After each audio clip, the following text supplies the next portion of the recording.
নমস্কার বন্ধুরা, আমার চ্যানেলে সকলকে স্বাগত জানিয়ে আজকের ভিডিওটি শুরু করছি। আজকে আমার রেসিপি হচ্ছে আলু দিয়ে দেশি মুরগির মাংসের ঝোল। শীতের দিনে গরম ভাতের সাথে দেশি মুরগির মাংস খেতে তো বেশ ভালো লাগে, আর এটা যেরকম খেতে ভালো লাগে সেরকম বানানোও ভীষণ সহজ। আজকের রেসিপিটা আমি খুব কম তেল মশলা আর খুব সহজভাবে করেছি। চলুন কিভাবে করেছি আপনাদেরকে দেখাই। এখানে আমি 700 গ্রাম দেশি মুরগির মাংস নিয়ে নিয়েছি। মাংসটা ভালো করে ধুয়ে পরিষ্কার করে তাতে 1 টেবিল চামচ আমি লবণ নিয়ে নিয়েছি, আর 1 টিস্পুন নিয়ে নিয়েছি হলুদ, আর তার মধ্যে 4 টেবিল স্পুন নিয়ে নিয়েছি সর্ষের তেল দিয়ে ভালো করে মাংসটাকে মাখিয়ে আমি আধা ঘন্টার জন্য রেখে দিয়েছি। এবারে মাংস রান্নার জন্য একটা মশলা তৈরি করে নেব। মশলাটা তৈরি করার জন্য আমি এখানে নিয়ে নিয়েছি 1 ইঞ্চি মতন আদা, আর একটা পুরো গোটা রসুন নিয়ে নিয়েছি। একটা গোটা রসুনের কোয়াগুলো ছাড়িয়ে নিয়েছি, আর নিয়ে নিয়েছি 2টো কাঁচা লঙ্কা, আর এখানে আমি নিয়ে নেব গোটা ধনে 2 টিস্পুন আমি গোটা ধনে নিয়ে নিলাম। এবার সব উপকরণগুলোকে ভালো করে আমি মিক্সিতে পেস্ট করে নেব। মশলাগুলো মিক্সির মধ্যে দিয়ে ঠিক এরকম একটা আমি পেস্ট বানিয়ে নিলাম। এবারে কড়াইটা গরম হয়ে গেলে আমি কড়াইয়ের মধ্যে দিয়ে দিলাম 4 টেবিল স্পুন সর্ষের তেল। প্রথমে কড়াইয়ের তেলটাকে ভালোভাবে গরম হতে দেব। কড়াইয়ের তেলটা ভালোভাবে গরম হয়ে গেলে তাতে আমি কেটে রাখা যে আলুগুলো ছিল আলুগুলো ভেজে নেব।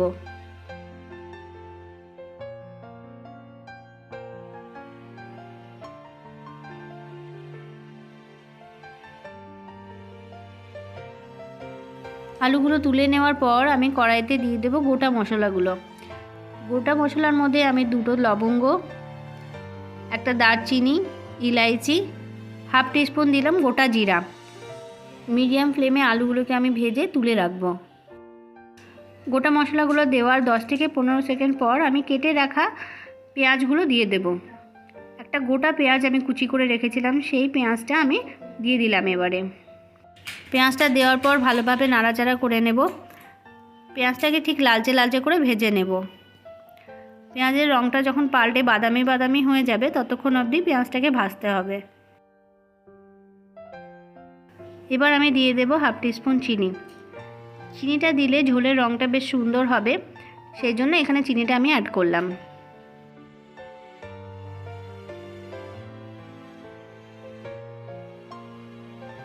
পেঁয়াজটা ভাজতে ভাজতে ঠিক বাদামি রঙের হয়ে গেছে।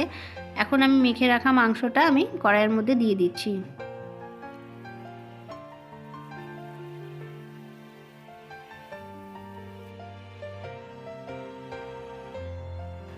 মাংসটা কড়াইয়ের মধ্যে দিয়ে ভালোভাবে উল্টে পাল্টে নাড়াচাড়া করে নিতে হবে।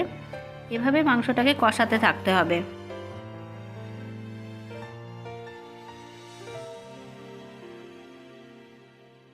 মিডিয়াম ফ্লেমে মিনিট 2 মাংসটা কষানোর পর মাংসের জন্য যে মশলাটা আমি পেস্ট করে রেখেছিলাম সেই মশলাটা এবার মাংসের মধ্যে দিয়ে দেব। বাটা মশলাটা দেওয়ার পর মাংসটা এবার ভালোভাবে কষাতে থাকবো। মাংস থেকে এবার অনেকখানি জল বেরোবে। মাংসটা এবার আমি লো ফ্লেমে করে দেব। লো ফ্লেমে আমি ধীরে ধীরে মাংসটা এবার বানাতে থাকবো। এবার আমি মাংসের মধ্যে দিয়ে দিলাম 1 টিস্পুন লবণ আর হাফ টিস্পুন হলুদ। যেহেতু মাংসের মধ্যে আগে থাকতে লবণ আর হলুদ মাখানো ছিল, তাই আন্দাজ করে কম পরিমাণে লবণ আর হলুদ দিলাম। এই মাংস রান্নায় আমি দিয়েছি আদা, রসুন আর ধনে। এখানে কিন্তু আমি জিরের ব্যবহার করিনি।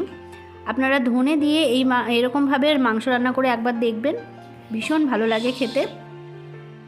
আবারও ভালোভাবে মাংসটা কষাতে থাকবো। মাংসটা ভালোভাবে সেদ্ধ হয়ে যাওয়ার জন্য আমি একটা ঢাকা দিয়ে দিলাম। 3-4 মিনিট পর ঢাকা খুলে দেখি মাংস থেকে অনেক জল বেরিয়েছে। এবার আমি ভেজে রাখা যে আলুগুলো সেগুলো মাংসের মধ্যে দিয়ে দিলাম। লো ফ্লেমে ধীরে ধীরে আমি মাংসটা কষাতে থাকবো। মাংস কখনোই হাই ফ্লেমে কষাতে নেই। লো ফ্লেমে ধীরে ধীরে মাংসটা কষালে মাংসটা ভালো সেদ্ধ হয়।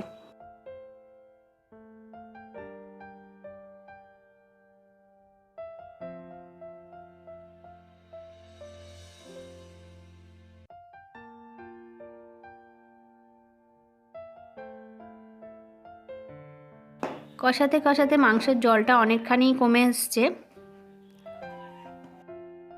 একটা গোটা টমেটো কেটে রেখেছিলাম, সেটা এখন মাংসের মধ্যে দিয়ে দিলাম।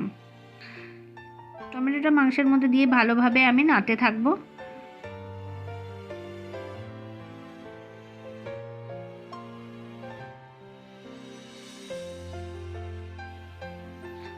এবার আমি 4টে কাঁচা লঙ্কা মাংসের মধ্যে দিয়ে দিলাম।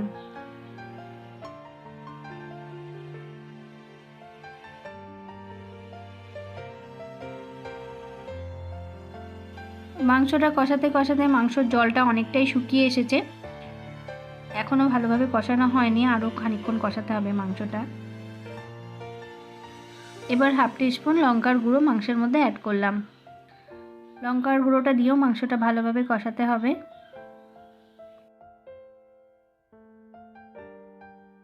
পোলট্রি মুরগির থেকে দেশি মুরগির মাংস রান্না করতে একটু বেশি সময় লাগে। দেশি মুরগির মাংস পোলট্রি মুরগির মতন হয় না, একটু মাংসটা কম হয়, শক্ত শক্ত মাংসটা হয়। তো লো ফ্লেমে ধীরে ধীরে মাংসটা করলেই বেশি ভালো হয়।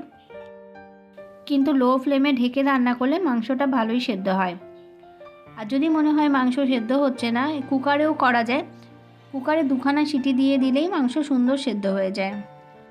মাংসটা কষাতে কষাতে একদম ড্রাই হয়ে গেছে, মাংসর থেকে তেল বেরিয়ে আসছে। আর মাংসটা কষানোর প্রয়োজন নেই, আর মাংসটা কষাবো না। এবার আমি একটা অন্য পাত্রে ঠিক 1 কাপ পরিমাণের জল গরম করে রেখেছি। গরম করা জলটা এবার আমি মাংসের মধ্যে দিয়ে দেব।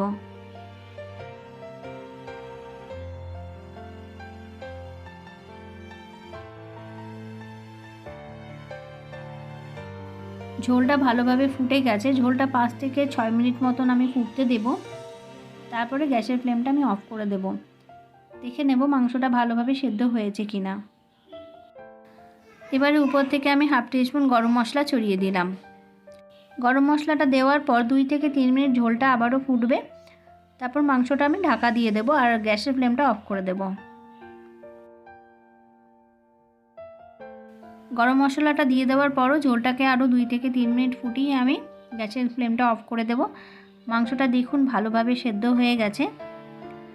এবার আমি গ্যাসের ফ্লেমটা অফ করে দেব।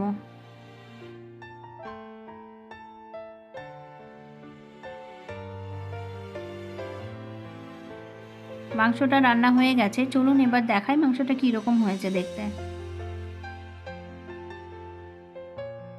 শীতের দিনে গরম ভাতের সাথে দেশি মুরগির ঝোল খেতে অসাধারণ লাগে। আমার রেসিপিটা আপনাদের কেমন লাগলো অবশ্যই করে আমার জানাবেন। আর আমার রেসিপিটা যদি আপনাদের ভালো লেগে থাকে তাহলে আমার চ্যানেলটি সাবস্ক্রাইব করে নেবেন। পাশে থাকা বেল বাটনটি অবশ্যই করে প্রেস করবেন, তাতে করে যখনই আমি কোনো ভিডিও আপলোড করব তার নোটিফিকেশান আপনারা সবার প্রথমে পেয়ে যাবেন।